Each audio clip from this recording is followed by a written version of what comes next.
Hello and welcome to Frost Over the World. Later in the programme, the latest on the Israeli coalition building, a slow process, and billionaire investor Jim Rogers with a thought-provoking and irreverent report on the credit crunch. But first, Afghanistan. Kabul was rocked by a series of suicide attacks on Wednesday. These latest attacks came at a time when the president, Hamid Karzai, had even been offering to start peace talks with the Taliban.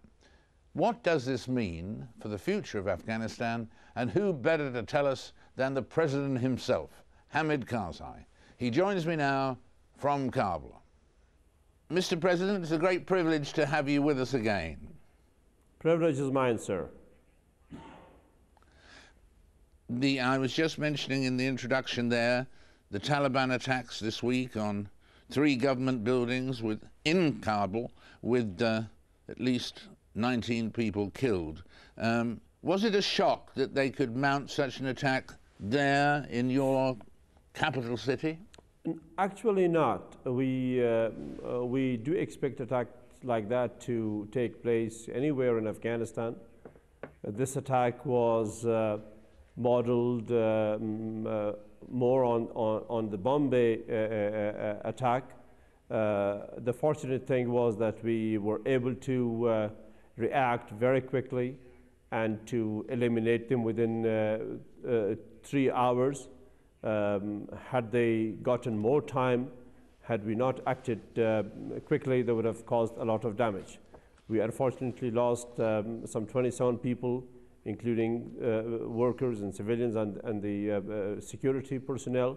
But that showed to me, especially as the president of this country, that fortunately that the security forces have improved considerably and that they can act on their own and in the right time. At the same time, does it suggest, some people are saying, you may have seen Dennis Blair, the new US Director of National Intelligence, who said that yesterday the Taliban-dominated insurgency has expanded in scope over the past year.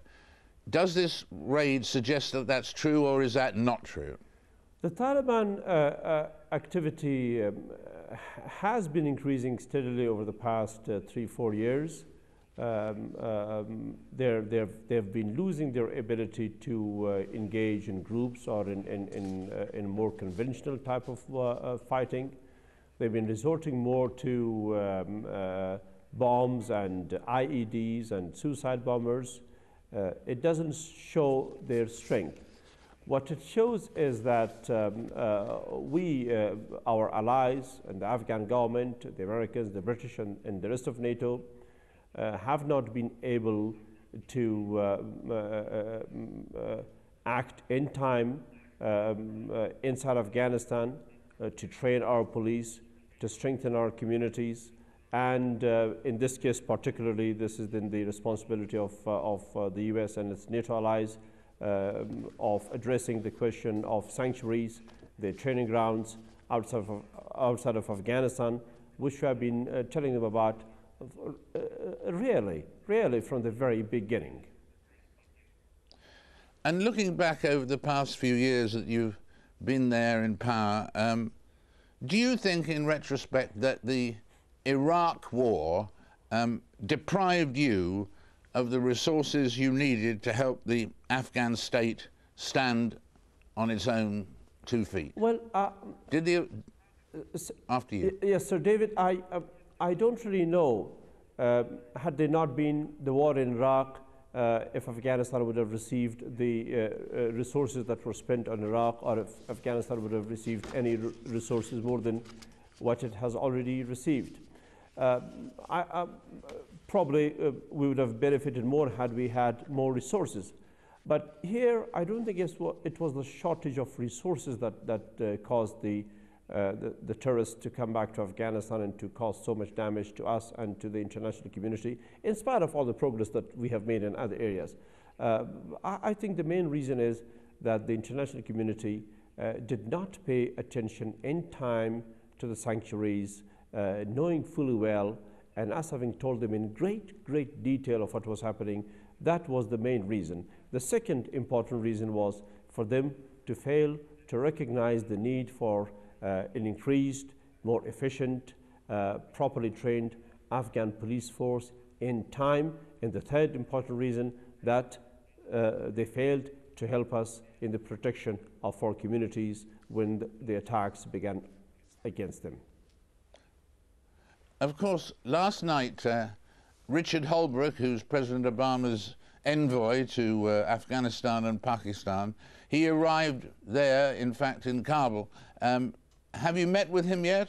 I'll be meeting with him tomorrow. He's busy today meeting with other Afghans. All right. You probably read that somewhere he described that, that what a mess they'd inherited in Afghanistan. I assume you would not, Mr. President, describe it that way. Well, if it is meant to criticize the previous U.S. administration, of course, I would not describe it that way. If it is meant to say that Afghanistan has not made progress, of course, I would not describe it that way. But a mess it is. A mess it is in the sense that we drove the Taliban, the terrorists and Al-Qaeda and others away from Afghanistan in 2001 in less than a month and a half, with only 500 American forces on the ground. And this was done entirely because of the immense will in the Afghan people to regain their freedom, regain their rights, and have their country back for themselves. That success came because the Afghans delivered it. Subsequent to that, we should have, as I mentioned earlier, paid the right attention to the factors that I described to your first and second question. Afghanistan has made immense progress, no doubt, in other areas of life. A greater part of the country is very secure. Our health services are improving massively. Electricity is better, roads are better, water supply is better, rural development is better, so much better that never in the history of Afghanistan have we been in places where we are today. We have reached in the past 4 years till today 75% of Afghanistan's 40,000 villages with some form of rural development activity, and that has all been achieved with the help of money that came from America, from Britain, from the rest of Europe, and from the countries around in Japan. So we are grateful for that progress has been achieved. A mess in the security sense, yes, that's the right description. And you had a very good close relationship, warm relationship with President Bush.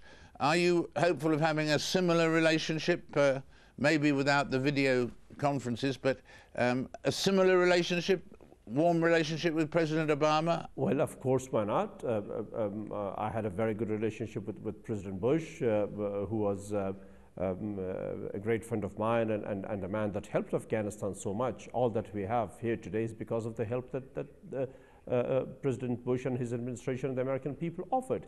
And that help is continuing. Afghanistan still enjoys bipartisan support in the United States. Both the Republicans and the Democrats are backing Afghanistan. President Obama is a great inspiration, not only to the American people, but to millions of people around the world. The American people have proven to be the pioneers of change and innovation, political as well, around the world. We respect that tremendously, and I very much hope we will have as good a relationship with President Obama as we had with President Bush. It's a relationship between the two peoples, the two countries. Have you spoken to President Obama since he took office? I have not spoken to him since he took office. I spoke to him shortly before he took office. And but at the same time, there does seem to be, I know you will have seen this because you read the papers closely, but there seem to be all sorts of leaks coming out of Washington that in fact there is a critical situation emerging between your good self and the Americans, and that they're talking about a narco state. That was Hillary Clinton. Yes. And others are talking about similar things, that maybe they should change from their support for you to the Yes. support for someone else, and no one actually seems to be able to mention exactly who that person, whether that person exists. Well, but there is a crisis at the moment, yes. isn't there, between America and Hamid Karzai's government? Yes, yes, there is. Well, let me put this in three parts. Part one, there is tension between us and the United States government on issues of civilian casualties, arrests of Afghans,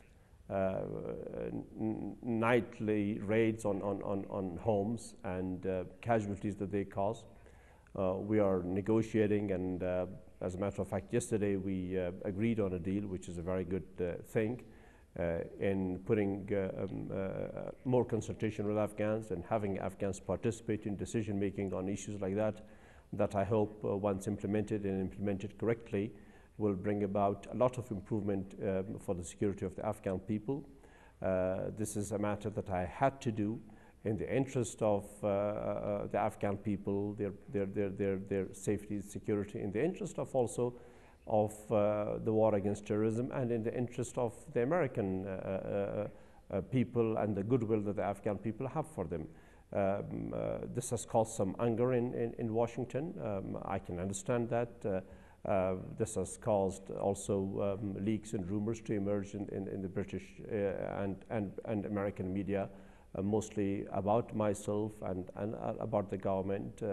I understand it, that this will happen, but I had to pursue my line. I had to campaign for an end to civilian casualties and for an end to arrest of Afghans, because we are a sovereign country and the Afghan people expect their government to protect them and to stand for them. On civilian casualties, let me say one thing more, Sir David. Families here are like families all over the world. Our children are also as precious as to us as children in any other country. When I saw President Obama and Joe Biden, Vice President Joe Biden, and their opponents in the election, Senator McCain and Governor Palin, appear on platforms when they presented their vice presidential nominees and big ideas on elections, with families, with children, with babies in their arms. This was a great thing. I really liked that and respected that a lot. At the same time, Afghan children were dying in bombardments, babies, children. So I guess our American friends must understand that we have emotions too, we have sentiments, we get hurt. And we had to defend when we feel that we are right to defend ourselves. On the question of narco state, Secretary Clinton is a tremendously good person. I have immense respect for her. I've worked with her before. She understands the Afghan situation very well. She has not made that statement attributed to her wrongly. And Afghanistan is not a narco state because Afghanistan doesn't benefit from the money that narcotics generates in Afghanistan. If Afghanistan used the money that narcotics generated, Afghanistan would be a very rich country. Afghanistan would be among the richest in the world. It generates perhaps annually $50 to $60 to $100 billion.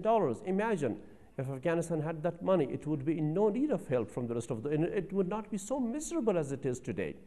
We are the poorest country in the world.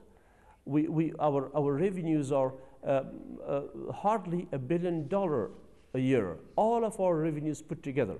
So how can we be a narco state if you're so miserably poor? And how can we be a narco state if you're in need of help from the rest of the world? That said, Afghanistan appreciates the relationship with our partners and would like to continue this relationship in dignity and respect, and would hope that our positions at times, especially on public safety, are understood better. Yes, the other thing the Americans imply, you mentioned drugs there, that they are disappointed about the lack of progress in dealing with the drug problem and the corruption problem. Do you feel you've made progress there? We have made progress on the drug issue very, very well. Where the Afghan government is in charge, drugs are declining. Last year, we had a decline of drug production in 18 provinces of the country. This year, it is going to go to at least 20 or more provinces in the country. This year, we are probably going to show, as the United Nations informed me some 2 weeks ago, probably going to show a reduction of poppies from 20 to 30%, partly because of economic conditions and the higher prices of it, partly because of the work that we have done. But Afghanistan's drug problem will not go away tomorrow or 5 years from now or 10 years from now unless we together pay a dedicated attention with the right strategy and the right implementation to remove Afghanistan from uncertainty towards future and to remove Afghanistan from this dire economic need. On corruption. Tell me something. On corruption, Sir David, this is a problem. We are a third world country. We are a country that have just emerged from 30 years of an immensely destructive war. We are also at times called a failed state. Afghanistan was not a failed state. Afghanistan was a destroyed state. We were destroyed 30 years ago, beginning with the intervention and occupation of the Soviet Union, to the interventions from the neighbors, to the abandonment of the West once the Soviet Union left. So we were a destroyed state. Everything was destroyed, the institutions, the infrastructure, the life of the people, and with the immigration of millions of Afghans and hundreds of thousands of the most educated of this country, Afghanistan was left with nothing to hold on to. Therefore, this problem of corruption is there. We are working on it every day and with a lot of attention and dedication. Daily there are arrests, there are dismissals, there are court sentences issued against corrupt officials, they're sent to prison. We don't publicize this because I really don't want to publicize somebody's name who's been dismissed on corruption charges and his child the next day going to school, his daughter going the next day to school. I don't want his children to be known in a school place or his family to be ashamed of that. But they are being announced. So for that reason, the world doesn't come to know about what we are doing.